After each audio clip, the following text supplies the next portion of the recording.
What is it you care about, and why do you care so much?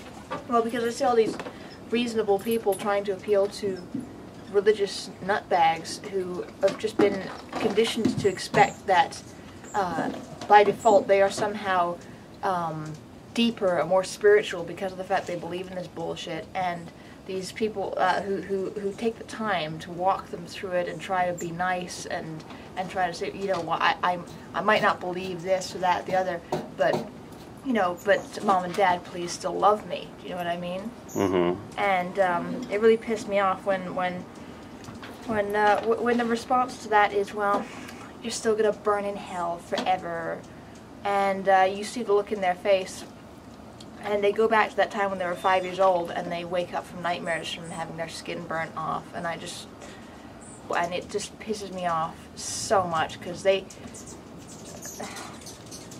not even the ones that have to make the effort. You know what I mean? Are you obsessed with it? I don't feel like I'm obsessed with it. I just feel like it's something that I don't understand why most people don't have something to say about it. I don't understand why most people just think it's such a non-issue. But whenever the opportunity comes up, I do like to make it known that I would like it to be as difficult as possible for religious people to force their way into lawmaking, and I'm not even prepared to be polite about it anymore. Aren't you afraid that you're going to offend some people? I mean, is it No. nice? Is it nice to offend them? I mean, because that's what the big argument is why would you want to offend somebody? Well, here's the thing: is that if you think that you're going to be ridiculed for a bullshit, like if you think that it doesn't really matter what you say because everybody's generally quite polite and nice about it, you know, then you're not really going to think too hard before you open your mouth on YouTube. You know, if you fuck up on YouTube, people will and should take the everlasting piss out of you for, you know. You really can't say anything wrong on YouTube without somebody picking up on it. No, you can't, and you shouldn't. I mean, like they shouldn't be discouraged from taking the piss out of you. That's good. Absolutely. So let's talk about Biblegate. Biblegate. So, the rolling, smoking the Bible. Is there anything you regret about that? Absolutely not. My gosh. Now, there were several comments that kept coming up over and over and over again in the comment section. Mm-hmm. One of them is that atheists show absolutely no respect for religion or people's beliefs or values. What do you have to say about that? Good. Good. They shouldn't. Harry Potter books, the Twilight novels, both of them have cult followings, and you should show those books as much respect as you would the Bible. Book burning. A lot of people said it was book burning. Well, a lot of those people still have emotional conditioning tied up with the Bible because they would not be making the same fuss if it was Harry Potter or the Twilight series. Because if they did, they just end up looking stupid. Mm-hmm. I mean, they really would. And besides, it's supposed to be about the ideas in the book. I mean, you can't kill an idea now by book burning. It brings more attention to the actual item that you're trying to burn, which is kind of the whole fucking point, because I want people to read the Bible, because that's how you turn people into atheists. So, book burning doesn't really work as censorship. It hasn't really worked since the early 1900s. It now tends to have the complete opposite effect, and that's the point. Any more comments you can come up with on the smoking the Bible gate?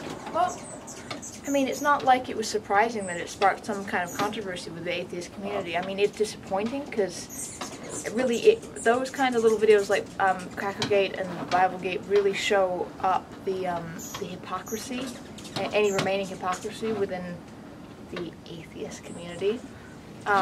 So in that sense, it's kind of depressing. But are you going to smoke the Quran?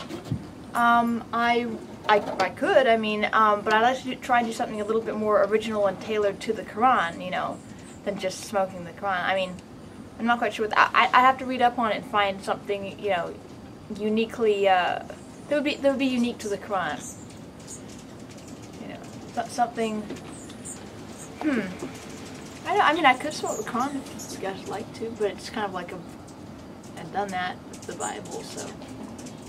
Aren't you afraid that they're probably going to come after you even more than they already are? I mean, that's pretty ballsy. I mean, it's one thing to have a cartoon of... Why is it seriously, why is that ballsy? because they might take more offense, and these people really are crazy. They really will come after you. That's why you have to do stuff like this, is because, I mean, it's ridiculous. I mean, it's absolutely freaking insane that people would be scared to do that to a book in this day and age. That's why you have to do it, because it's high time we dealt with this. So how many death threats are you up to? 18.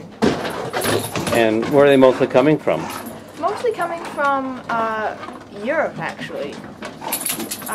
Very few of them coming from this side of the Atlantic. Any particular issues that really brings them out? It's usually the Muhammad fundamentalist video. I have gotten, I think, 3 death threats from Christians. Oh, really? Yes. I see. I thought Christians were all about love. Yeah, one thing you do have to remember about religion, though, is that it's inherently hypocritical. So it's like if you say it's a religion of peace, then it's not. Like it's automatic. I mean, you can tell. Like that's the thing. If the mantra that they have to come up and go over and over and over again, it's a religion of peace. It's not the religion of peace.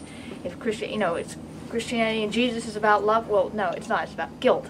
It's like the thing that if they have to keep repeating it, then you know it's the exact opposite of what the religion's about. Do you really think you're helping the cause? Because that is a criticism, is that you're just driving a wedge between moderate Christians coming over to the reasonable side, let's say. You know what? I'm just being honest. You know? Really. I'm giving you my honest opinion on things. I'm treating things with as much respect as I think they really deserve. Would you encourage other people to choose a favorite verse and videotape themselves rolling a joint, smoking it, and putting it on YouTube? What I think you should do is they should choose their favorite verse from the Bible. And I think they should take it out, and I think they should read it first, out loud, in the video, and then I think that they should roll it up and smoke it. Now, the only possible drawback to something like that would be, you have to make sure that the Bible that you're smoking doesn't have bleach in the pages. The pages were not bleached. And, some people have brought up the topic of, you don't want to inhale ink from the book. So you have to weigh those up before you do it. Just to let you know, possibly some hazards, but if you want to still do it, I think maybe you should do that and post it as a video response to... I think an occasional use would not be overly harmful. To hurt you, yes. And if you're talking to somebody here who lives in Los Angeles, for instance, I think we have bad enough air already. A little one puff out of a Bible page is not going to hurt you. You're probably right. I think I've got some overly cautious atheists giving me comments. And I think they're not sincerely concerned. I think a lot of them are just pointing out that, aha, you're going to get lung cancer. Aha, you're going to burn in hell. Lung cancer in the shape of the Virgin Mary or something like that. My gosh. I can get I can get it X-rayed, and then I can show people my tumor, and they can come and pray to it. I think you should smoke it up, and then I think you should consider the passage that you just read. And I think you should expand on it as you're smoking that passage, because I think it's only fair that it be contemplated in the same manner that it was written in. They probably were stoned when they wrote that crap. Oh Christ, yeah. I mean, it's like it reads like the worst trip of somebody's life. People say, well, how are you supposed to convince people of your way of thinking if you do this sort of thing? I've even said this before. I don't make videos for theists or even agnostics. I make videos for atheists mostly.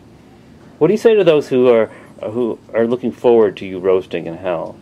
Well, those Christians. I mean, they get pleasure from that. It might be the same as somebody saying, I'm looking forward to you being beaten stupid by a 14-foot tall jelly blob when you die. It's like, okay, well, all right. What irks you most about the Christian belief? Is it the science, or is it... No, I think it's the fact that it seems to act on a person's brain like a sedative, and it basically dulls their curiosity. It dulls their ability for critical thinking. It also...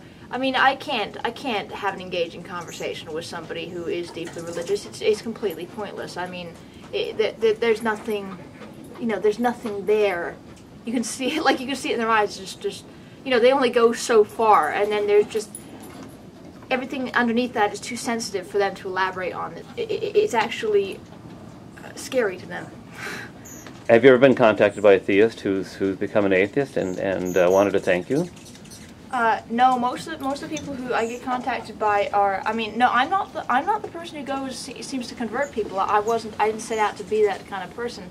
I'm mostly contacted by atheists who have to live in deeply religious families and then feel a sense of vicarious release sometimes when they just, you know, watch somebody smoke a Bible. Do you know what I mean? Like, it makes them able to deal with the shit that they have to put up with on a daily basis more tolerable somehow. That's one of the comments that I've gotten, or one of the messages in so many words.